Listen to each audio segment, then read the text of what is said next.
All right, welcome, 5-Star Podcast. Welcome back, everybody, where we talk about all things Greater Toronto real estate. We have a very special guest today. We're actually in Menkes Presentation Center in downtown Vaughan. Wow. Baller presentation Our background's a little different today. Look at Yeah, this. very different. I love it. I love it. Just a green screen, guys. No, it's real. It's go touch it. Let's go touch it. It's We'll not prove real. it. We'll go walk out there.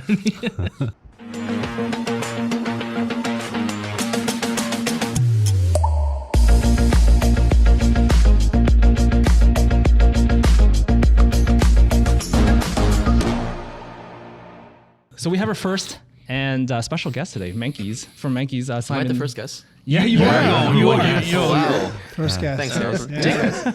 Pop in the chair. We're on episode 13 or 14. No, you're wrong. No. We're 11. We're 11. Okay, we're 11. But First Simon guest. Lee, why don't you go ahead and just do a quick intro? Yeah, about for sure. yourself? My name's Simon Lee. I'm the Director of Sales for Menkes Developments, representing us for all things high-rise. For those of you that don't know about Menkes, we are a family business. We've been in the business for about 70 years, and we deal with all things real estate, so including high-rise residential, low-rise residential, as well as commercial. So we do office towers, retail space, as well as industrial warehouse. Yeah, it's just such a pleasure to have you. Yeah, thanks for coming, man. Yeah, thanks for Thanks, coming. guys. joining us. Thanks, guys. Thanks for being our first guest. No, I'm like number 11. All right. But all things like pre-construction, you guys have been in the business for 70 years. It's quite a long time, and I would consider you guys one of the top builders in the GTA. For sure. I mean, this year alone, we're on track to be delivering 3,000 homes across the GTA. Crazy, 3,000. So that would make us the number one builder in the entire country, not just the GTA. Yeah. So those deliveries would make us the number one deliveries for high rise in the entire country. Yeah, and the other good one you did was downtown Sugar Wharf. Yeah. So that was a big one. Yeah, for sure. So Sugar Wharf is part of that 3,000 homes that's being delivered this year. So Sugar Wharf, it's a community consisting of 6 towers. So one of them is an office tower, and then we have 5 residential towers. 2 of those are being completed right now. Okay, cool. Yeah, much needed, man. There's not a lot of we always need more space there, anyways. Yeah, I mean, that area is going through a tremendous change. Like, For sure. I think maybe about 5 years ago, it's all just, nobody thought it would be like it is today. So, and in the next maybe 10 to 15 years, the area is going to change tremendously. Sure. That east end of Harbourfront was always very industrial, very Much kinda needed right ugly, now, to be yeah. honest. Yeah, so when the city started developing the waterfront, there's kind of 2 sides of the story. There's the east side and the west side. The west side being west of Yonge. When they first started, there wasn't much planning into it. That's why the west side of the waterfront, it's what it's like today. But afterwards, realizing how important the waterfront is, they started implementing parks on the west side. But the east side, it's kind of like a blank canvas. So Waterfront Toronto has a huge plan for the entire east side of Waterfront. So we're very excited to be a part of it. Yeah, you guys know how to pick the locations, right? I mean, you're heavily rooted here in Vaughan, Yeah. but also downtown as well. Why don't we talk a little bit first before we go on about how you got started in the industry? Yeah, for sure. So speaking of Vaughan, this place holds a special place in my heart because when I first started in the industry, I was working part-time in a Thai restaurant just across the street here. Oh, no way. wow. Just Were across you the a parking chef? lot. Were you cooking? You guys didn't even know this. Yeah, no, I was a server. Yeah, I was in university at the time, finishing up, and I was working at a Thai restaurant. And one of my colleagues at the time told me about this part-time real estate job, and then I started, just starting from there. Just Did you need a step at a license time. at that time? No, it wasn't a sales position. It was admin. Oh, okay. So at that time, I didn't even know what I didn't even know what I wanted to do in You real didn't estate. need to, you didn't need I to didn't know serve. what- You didn't need to serve someone, so you're like, all right, I'll take the job. No, but at that time, I had no interest to be in real estate. Yeah. To be honest with you guys. Okay. But as I started working and learning, I started, gaining a huge respect for people that are in real estate, and I started wanting to learn and be a part of it. Yeah, oftentimes it's not what you study in school. It's how you kind of apply what you learned in school to your next career choice or your passion. And it looks like you've found your passion in real estate. Yeah, thanks, guys. Yeah. Yeah, started from the bottom. Now you. Pretty much. And I think it's not. I'm not the only person. There are a lot of my peers that have similar stories. Yeah. That's right. They started, from the bottom, worked their way up, and just start building their skills, sharpening their knives to get to where they are today. Yeah. Yeah, but you make it look easy. Just standing up, presenting. But yeah, on this, but you started to hone your skills.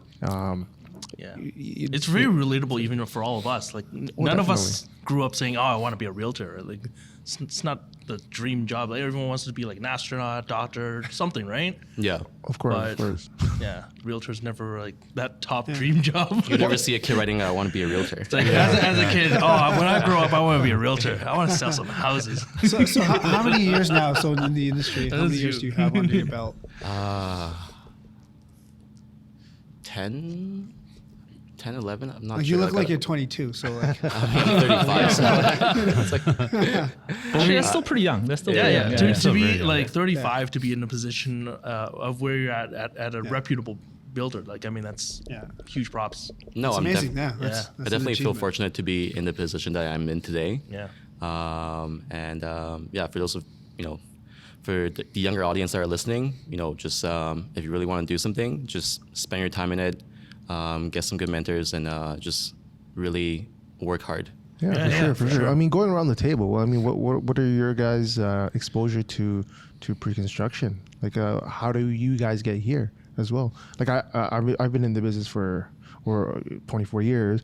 I started in this career in pre-construction sales as well. I was working for Crestford for a number of years, bounced around a couple other builders, but it was much different back in the day.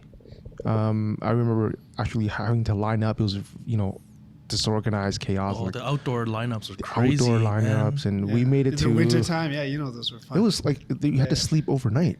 Yeah. No, not one night. Like my craziest. Like Some I people think I were told waiting you. outside. Yeah, for sure. I did a week. It was insane, man. Wow. And then the media Yeah. picked it up. They're like, "Oh, look at all this crazy frenzy, condo buyers. What is this new industry kind of thing?" Like, Yeah. it was totally, took it by storm. Yeah.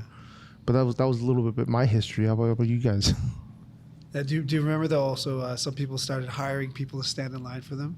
Oh, Yeah. we did It was that. like $500. Just stay here for the week. It was Call something me when you're at the ridiculous. front It of was the something- line, yeah, it was and I'll ridiculous. swap. But it was worthwhile. Yeah. Oh yeah. Yeah. A lot of people did that, Yeah. right? A lot of people did that. What about you, Rich? How many? No how many name years drops, but Well, I to be honest, I've only just gotten started with pre-construction. I've tried to dabble in it, but really not much experience within the pre-construction world. I primarily did a lot of more resale. Richard is shocked that it's so different from resale. it's like, like, what it's is a different it? animal. It's very Yeah. very different. Yeah. But Yeah. I mean, honestly, it's a hustle, and it just fits my personality quite perfectly. Hey, but it's never too late. It's never What, too what late. was the It's- biggest shock? What was the one thing that stood out? Good question, actually.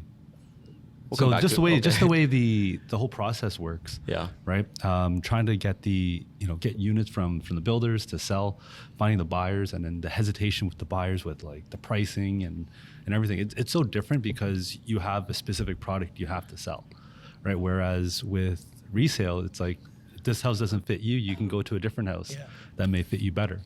Right. So with this one here, it's more like you have a specific layout that you have to look at. These are the layouts.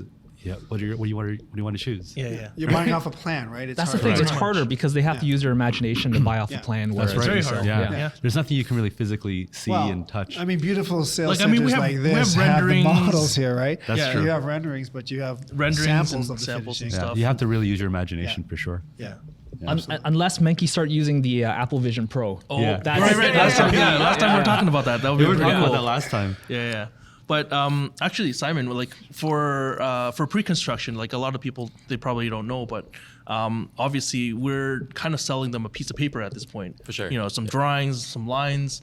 Now, how accurate would you say, like a master plan, like right now we're at Bravo, some of the other buildings, Sugar Wharf and whatnot, from paper to actual, like how many percentage would you say, like in terms of accuracy?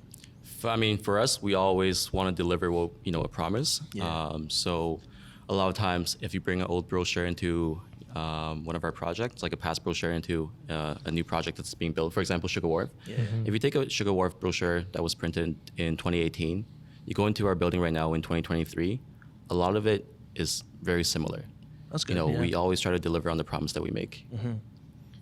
Because you often hear about like some other developers, once they start selling or even sold out, they might apply for a higher, density. Couple floors or something. Well, could be 5 floors, 10 more stories.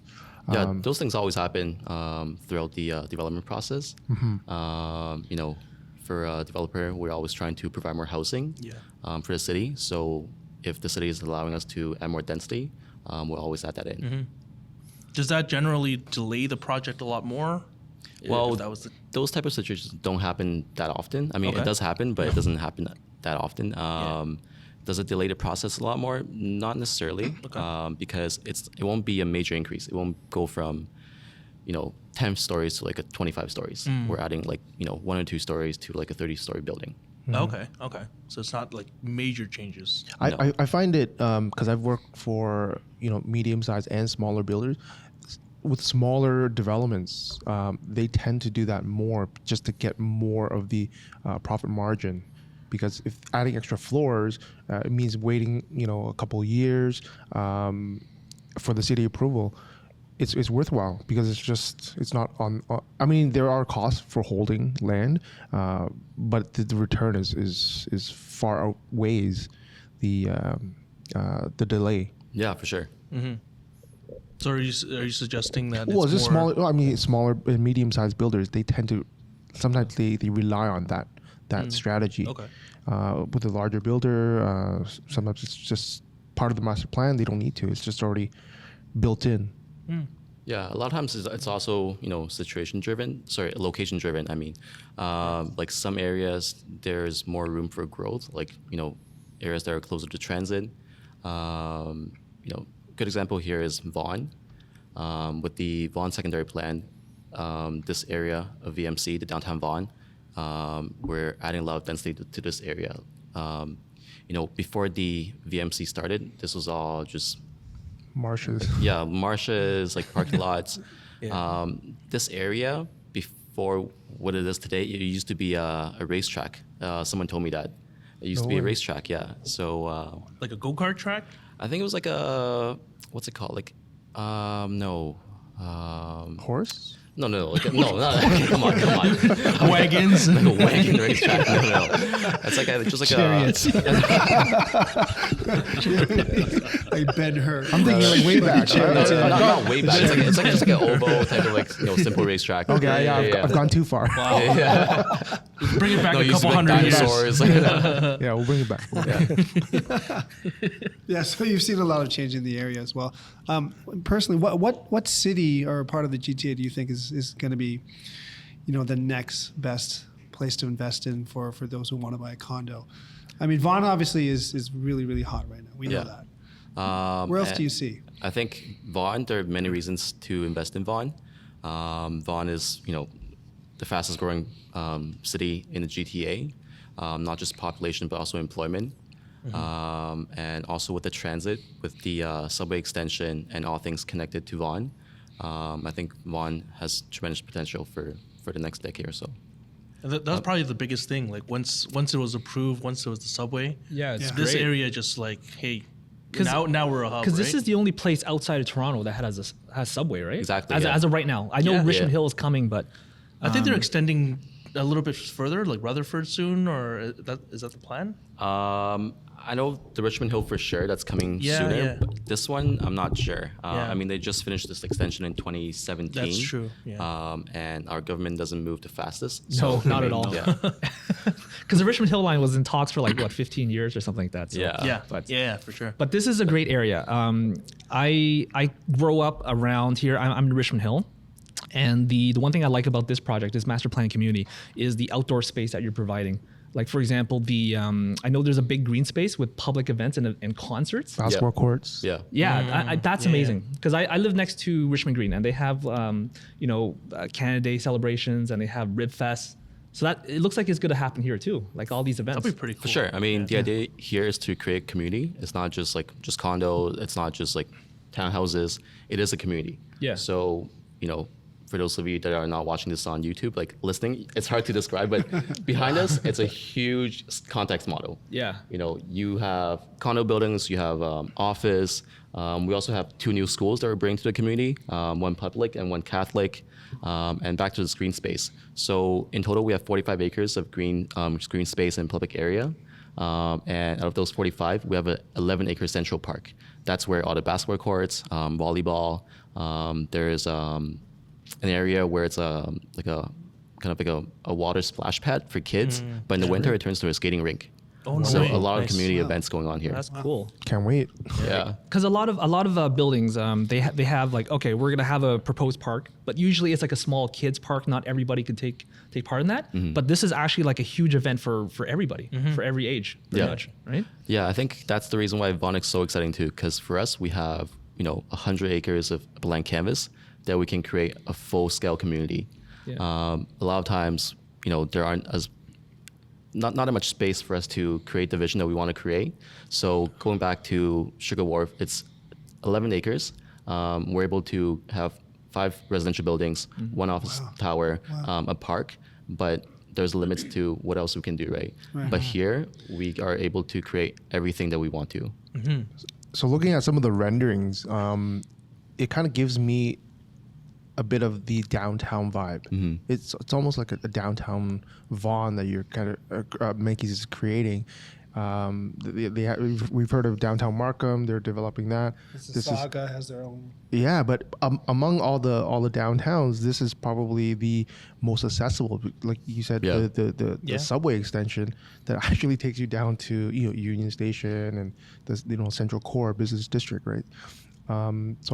This is, I think, for the investment horizon or the next 10, 20 years, it's a good location. I think part of the reason why we have this grand vision is that we are in every single real estate asset class. So we understand the commercial needs. We understand the retail needs. We have done those things before. For a lot of residential developers that want to create master plans, they have only done condo buildings. They rely on outside resources to help them with the retail, with the office. But for us, we have done all the above. So it's not something that we say that we want to do. It's something that we have done before, and we're just going to do it again here. Oh, that's really cool. I guess that's one of the reasons why, like, when people are looking at pre-construction and builders, it's important to see what the track records are. If you're looking at like a new builder that has no experience versus someone that's seasoned, Menkes, Tridel, these guys, they've done it all, and it's like it's like their brand is kind of like a stamp of approval, right? Well, you're So- also drawing from global talent as well, because you have exposure, They and have the experience experience. from different market segments, right? So Well, they've learned from previous projects as well. Like, it's just not what's domestic. good, It's not what's just not as good. Canada. Yeah, exactly. Yeah. Yeah, it's a very social thing that you're building here, because not only with the parks and stuff, there's also underground access to different buildings, right? Yes. Because the Grand Festival, they're all connected underground. Exactly. And again, this is something that we learned from the past. In our downtown projects, they have connectivity to the downtown path network, and we see how important that is for that area. So we bring that vision and that ideology up here in Vaughan.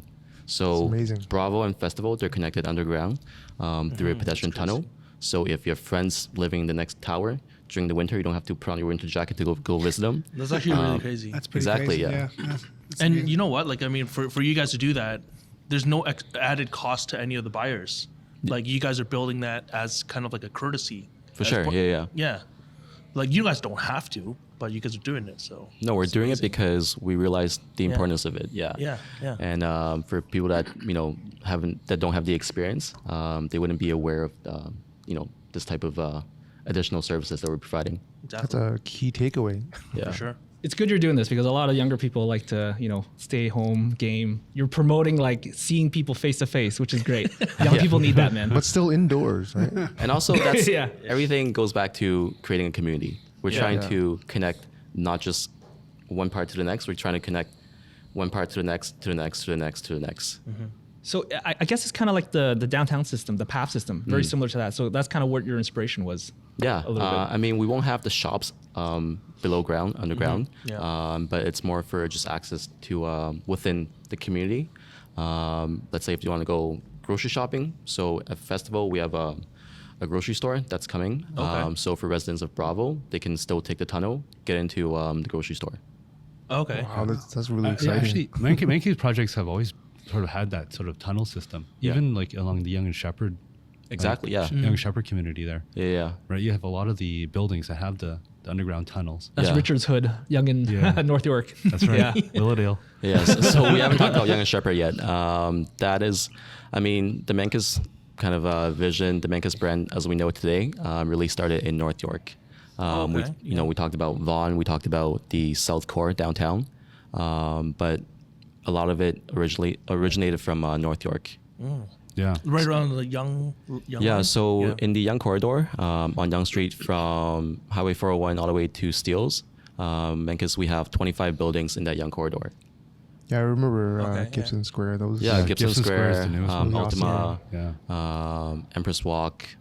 Ultima's just- pretty unique though, to be honest. Like, I mean, they're one of the first ones that have the underground direct to the TTC. Yes, That's yeah, yeah, crazy. yeah. Like, none of the other buildings even close by have that. So But a lot of the buildings that do have it is a Menkes building. So 4711 Young, Yeah. our head office, direct access to the subway. Gibson has it. Empress Walk has it. Yeah. And in the future, And- 4000 Young would have it as well. And in the resale market, it actually is a huge selling feature. For sure. Yeah. Yeah. People would actually constantly. go to work. Yeah. I think Like, even once- people still talk about it today. Those buildings. 100%. Yeah. Yeah. for people that haven't experienced it, they don't know what they're missing. Yeah, I was just gonna add to that because I've been living in a Menkes building for a long time before. I had Oh, which to one? Which move one? out. 8 Hillcrest. Okay. Oh, Yeah, yeah. right. So that's actually at Empress Walk. So Yeah. like it was actually Which the which most, unit? What's your layout? Tell everybody, tell everybody where you live. P1 and like around the corner Where's your there's like a parking? garbage disposal area. There's a cardboard box that I lived in. Yeah. Right. No, honestly, like it was the most convenient feature to have. Actually, was walking down from a unit to Loblaws or to the subway, or like to movie theaters. It was just incredibly convenient, and even underground Yeah. tunnel into North York Center, where you can go to the library, you can go to the aquatic, the swimming pool. Yeah, on I the think other there's side. a YMCA. Yeah. Yeah. So like, there's so many different like easy access underground without actually having to go, outdoors. In fact, I've made many mistakes in the past where I would go down. Well, I used to work downtown, and I would leave the condo and go down into the subway and get out, and I'm like, oh shit, it's cold. I was wearing You walk outside? I was wearing a t-shirt, and I'm like, oh shit! It's like, oops, it's not I can't direct go home access. now. It's not direct access. Yeah. No, but it's yeah. much more efficient if you're able to go to work and come back, get groceries, and then go home without wearing your jacket. You can actually go to the gym and and have all these things done without having to go outside. It's just it's the new It's life changing, Sure. man. I mean, it's during the winter, that's the difference between having to, lug around a winter jacket, winter boots, a bag to carry everything. It makes a huge difference. That was great, man. Because like you just launched Bravo, and we were here during the sales launch. It was Yeah. packed. It was rammed with so much people. They obviously people see the value in this place. So you just released the first tower, which is East. Yep. Yeah, there's two more There's two in more. Bravo. Yeah. Any timeline on those ones, or you're just kind of waiting around right now? and Yeah, see? so Bravo's 3 towers, west, east, and south. We launched east. The next one that we'll go into is going to be the west tower, and that will be coming very shortly. very shortly. Yeah. Okay. How many total units? Sorry, for all three. For all 3 towers, just a bit over 1,600. That's crazy. I mean, like they're launching like 3,000 That's this a year. big and then- development. Yeah. Because Menkes is going to be here for a long time. Yeah. Like Well, they've been if you here look at the for- model scale, Yeah, you're take going to a be here look. for 40 years building. I'm going to be here till I retire, so I'm going to be here for a long time. This is home for the next 30 years. We'll do this when we're all 75 and 80. We'll be on podcast 500. Sam, I have a question. So you see who's buying. You clearly know very well as a member of the sales executive team here. So are buyers usually, are they more investors? Are they first-time home buyers? Are they end users or investors? I guess is what I'm trying to get at. What do you see? Is there a shift in more investors coming into the market now for pre-construction? What's your thought on that? I mean, for buying pre-construction condo, majority of the time, there will be a part of like an investor mindset. Even for people that are end users, it's there's a part of them that could potentially think that this could just be an investment product. Right. Just because for pure end users, they prefer to pick a place that they can move into in a shorter time frame. Mm-hmm. Like, let's say if you want to buy a place, you're not going to be like, I want to live there in 5 years. That's why a lot of pre-construction products are mostly driven towards investors, but also not just like the pure investors, as well as the mom and dad investors. They are gonna buy a place for the kids. They have young kids. They're gonna buy a place, rent it out for a few years. When their kids get older, they're gonna give it to their kids. Right. Yeah. We see that often too, like with we our do. clients. Yeah. Also the other way too, right? Where people are moving from a house to like Downsizing, yeah. Exactly. Yeah, they're planning retirement and whatnot. Yeah. You see some Exactly. of those. Yeah, so here we build a variety of products, not just for investors, but also for some of those end users too. Mm-hmm. So we have larger units with terraces for people that are in Vaughan and they want to right size. Yeah. They want to sell their mansion in Vaughan and move into a place where they will have access to parks, grocery stores, and everything that they are familiar with in their neighborhood. And they can travel, become Exactly. snowbirds. Yeah. Well, the thing is, it's perfect because, like, from a house, you live in a condo, all you need to do is lock the door and just fly, right? You don't have to worry about maintenance or whatever. Like, everything's taken care of. Mm-hmm. So it's great retirement plan for sure. It's comfortable. Actually, it's great for buying for the kids too, as you mentioned, because the York University is just one stop away from the subway, Yeah. and you go directly Assuming to the kids go to York, but or U of T. Yeah, that's I mean, true, it's that's on the true. subway line, so you Yeah, can get yeah. to anywhere you want to. Okay, so your community is basically for everybody. It's not Yeah. just a single target market. It's basically for everybody. Students, Yeah. I mean, back to Rod's question, like the people buying it are mostly investors, but after they turn over, a few resale transactions, the community will end up being end users. So we always built with that in mind, although the investors are buying it, but we're building it for a community of end users too. Right. Now, all these buildings existing right now, a lot of them, like, you get a good chunk of tenants, but also a really good chunk of like end users as well. For sure, yeah. Yeah, in this area for sure. So do you recommend it? Because that's how I first got it into pre-construction was before buying any property, I looked at pre-construction as a way to save money. Yeah. So in terms of the payment structure allowed me some time. Exactly. Maybe as a student to just kind of save up, scrounge up some savings.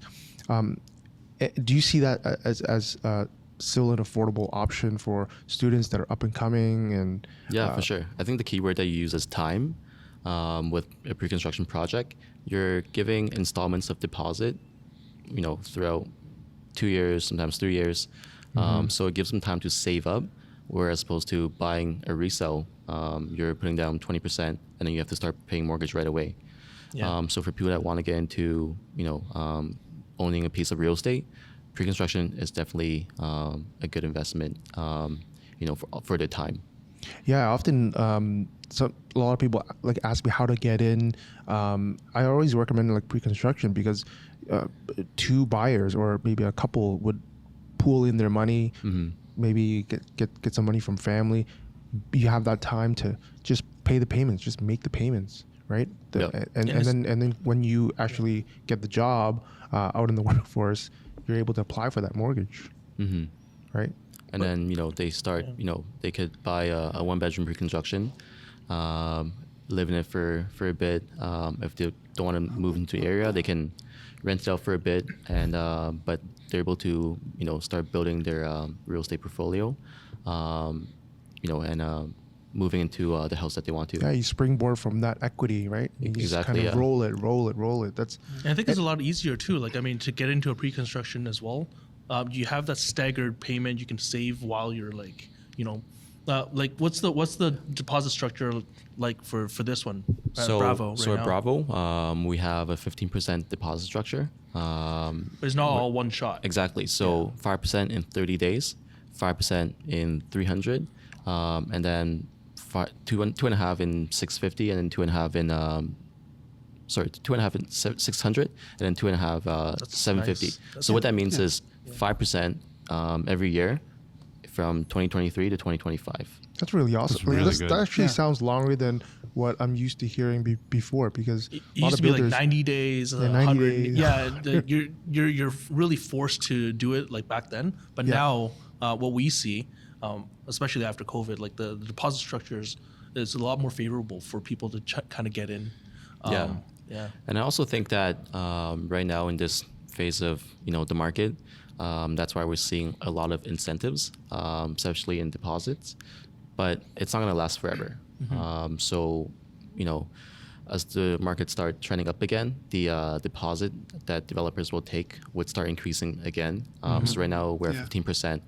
In the future it'll go back to 20, potentially 25. Yeah, 25 was the norm Exactly, for the yeah. longest Yeah. time. Yeah, yeah. So it was, Sugar Wharf yes. was 25%. Yeah.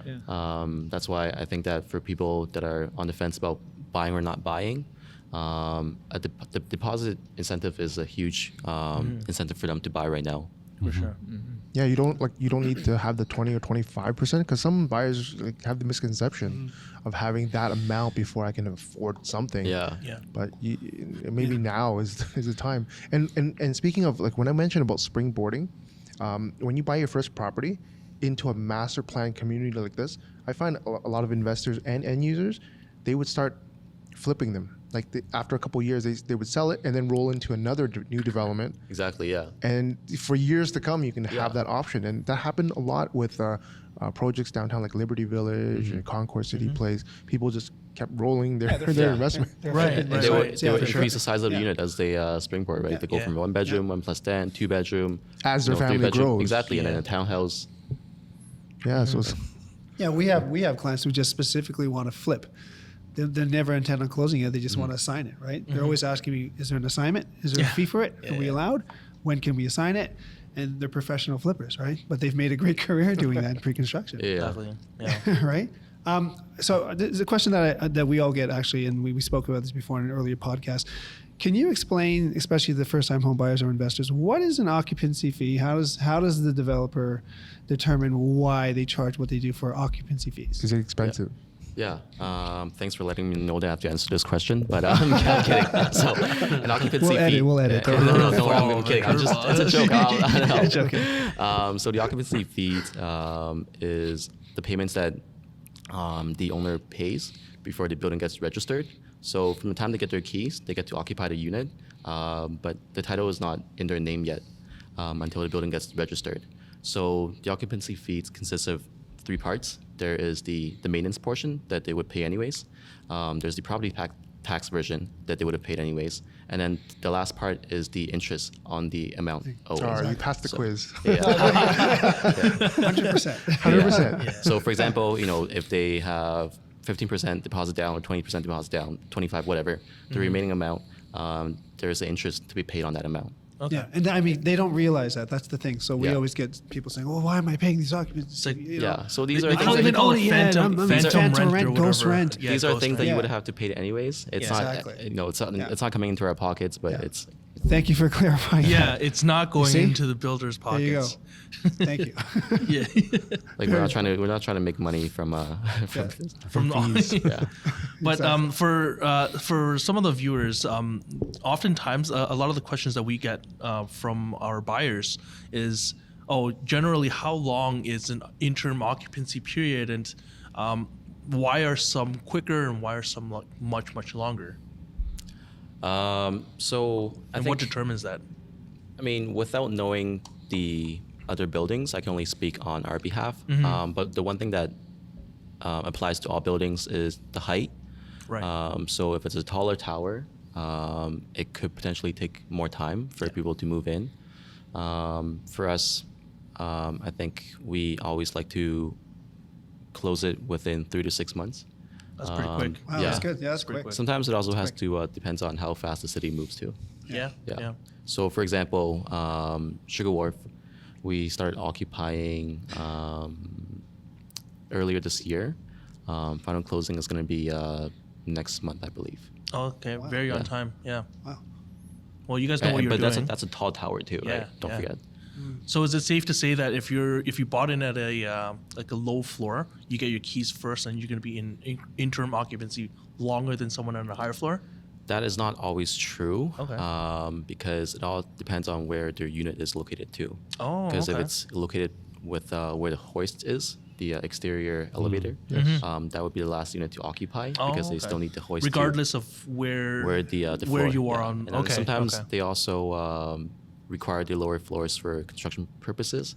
So potentially the lower mid portion gets occupied first, and then they start moving up, and then the last ones gets moved in to the Oh, I bottom. didn't know so it's that. not Oh, Oh always yeah, the I case. didn't know that either. Yeah. I know No, that. Yeah, that's, good, that's real good good point. information. Yeah. So, from your personal, I guess, experience or past tours, when you travel to site, what's the most breathtaking, experience for you? Like maybe the first time you went, and like, can you share with the listener, like, what was the most amazing part about being on site?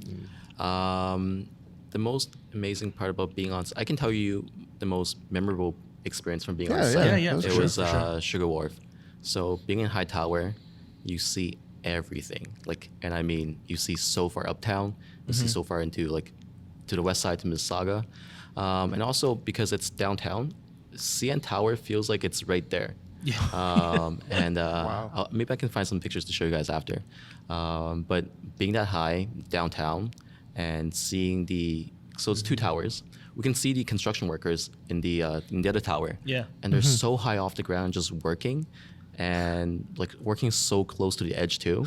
And I have so much respect for those men and women. That's why we're realtors. Yeah. No fear. can see man. that. Wow. I mean, they get paid well, but like it's not for everyone. I don't do heights. Yeah. I don't do heights. So Wait, how, Every time I'm doing like a showing, it's We like, do a you showing guys- at you 60th guys- Hey, you go floor. check you out guys go that balcony there. by yourself. You know how it looks like. I'll stay You in tell me here. how it looks. Yeah. Yes, There is a balcony. I don't know what it looks like, but there is a balcony. Yeah. that's awesome. But when we're at Sugar Wharf, like obviously the building's not complete. You felt safe though, right? You had to you weren't in a harness or anything, or No. I mean, the building's not complete, Yeah. but I mean, it was safe. It was safe for sure. Like, I mean, hundreds of people go in those buildings to work every single day. Yeah. But inside- they're trained. They're trained though. They're Yeah. trained. Like, but I'm not working on the edge. Oh, inside, okay. inside, like, looking out. okay. Yeah. Where's Simon's harness? Bring the harness. Well, I mean, you have the protective wear. You Yeah, have the yeah. hard Yeah, hat. the hard Definitely, hat, yeah. hard We hat. do wear safety equipment Yeah, because we are on a construction site. True. But also being in an unfinished building, we see a lot of like the internal core and the central networks before they get covered. Yeah. And that was really Not just cool the too. drywall and Yeah, stuff. yeah, that you guys exactly. see. It was all concrete. Yeah. Wow, concrete. Yeah. So I have a question in terms of construction. How often does Menkes consider LEED certified materials and practices? So LEED certification, that's more on the commercial side. On the residential side, I myself am not too familiar. But on our commercial buildings, Right. we do strive to have green standards. So in our downtown commercial towers, they are in different tiers of LEED certification. right. That's Yeah. right. I believe one of our towers is got. I mean, I don't know the exact category that it got, but it was the first to get that LEED category Yeah. certification. So LEED and then LEED. Yeah. Well, Silver LEED. Yeah, lead with the EE, like LED, LED. yeah. yeah. Well, speaking Yeah. of green, because I personally, I'm in the EV vehicle. Like, how's Menkes kind of implementing EV spots or charging? Is it like a communal, or is it per individually owned space for the future, future proofing? Yeah, we always future-proof parking. our buildings. So sometimes it all depends on the area in the building as well. Sometimes we have a project in Yorkville where it's 100% EV. Every single parking spot is it's a Really? it's a smaller building, so every single parking spot is EV. And then so a lot of times the EV spots, they are located around the core. That's where you can pull electrical from. As we get further out, if it's just like pillars, it's going to be very difficult for us to pull the electrical conduits and install a meter and charging stations in those like areas where there's not much infrastructure. Right. So for our Vaughan community, we do have a lot of roughed in spots. So what that means is we create the option for owners to install their own chargers, just because the EV industry is moving along so quickly. Totally. If we promise them this one type of charger, in 5 years, when the building gets built, the technology could be changed by then. That's true. So we don't want to give them a product that's outdated. So we give them the space to install their own chargers. That's smart. All the wiring's already, so they can just kind of like set up like the space. So we have the rough thing. What it means is we'll have a space in the concrete. Okay. That has a plastic PVC pipe for them to run their wires I see. into the metering network. So So each there's a conduit to those exactly. spots, So each spot, when they install their charger, it gets connected to a meter, so that we can meter their individual That's smart, yeah. hydro usage. And that makes the life of electricians much easier because Yeah. Older buildings, I've had clients where they've got their EV and they're inquiring with property management how to run the cable. Can't. It's doable, but they may be spending about 30,000-40,000 just to go through the trouble of making sure that, Yeah, that they're yeah. not Metering and making all a that. mess out of all the electrical. But also the thing with EV is that,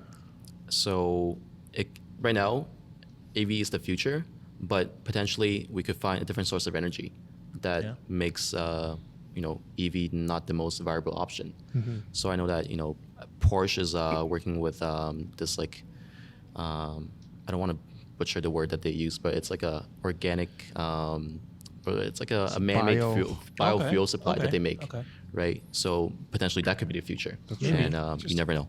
Well, yeah, it's true. Yeah.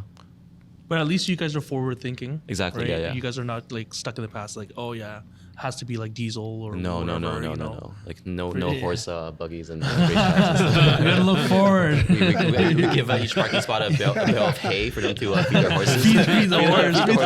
There's like a water bucket when they come in. Chariots. But being flexible is Water nice. spouts. Being flexible is definitely nice. Yeah. Like so these chargers, at least for Vaughan, it's going to be for the specific owners. So the downtown buildings, are they kind of pay per use type of a situation? Yeah, so there's like I said, there could be all spots are EV. There could be pay-per used. There Right. could be like buildings where there's designated parking spaces Yeah. that they can use for charging, and then it could be here where everything's going to be rubbed in. Yeah, no, it's great insight. Like this is all new It's to actually me. a really good feature. Yeah. Yeah. Yeah, because honestly, like living in a condo, to buy EV, it's actually really tough right now because Yeah. Sure. if you have a home, it's easy because you can just install your own EV charger. Yeah. But if you're in a condo, it's like you can't even really consider it because the infrastructure is It's really not not really there an yet. option. Yeah. Yeah. Yeah, the infrastructure is not fully developed. So Yeah. Yeah, I'm particularly more curious about it. So thanks for your patience. Right. No, for sure. And again, that is because not only do we are in every single real estate asset class, but we are also fully vertically integrated. So for condos, we have our own property management. We also have our own customer care. And through that process, we learn a lot about what the users need.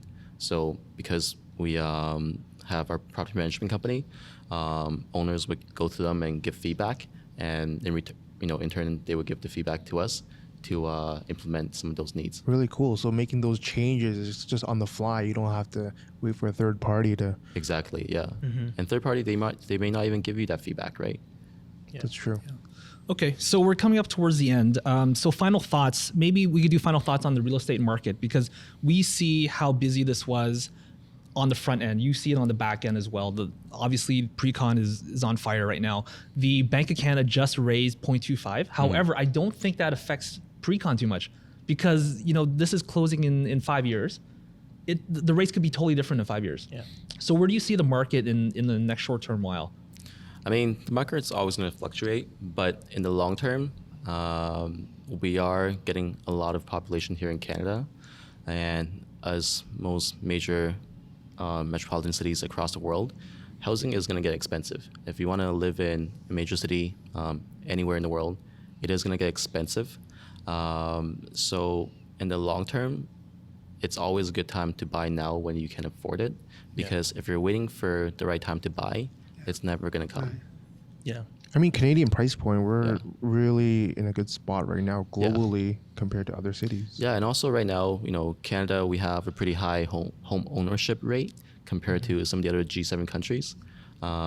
So as our population start to increase, that home ownership rate would slowly start to decrease as well. It's great, yeah, interest rate or not.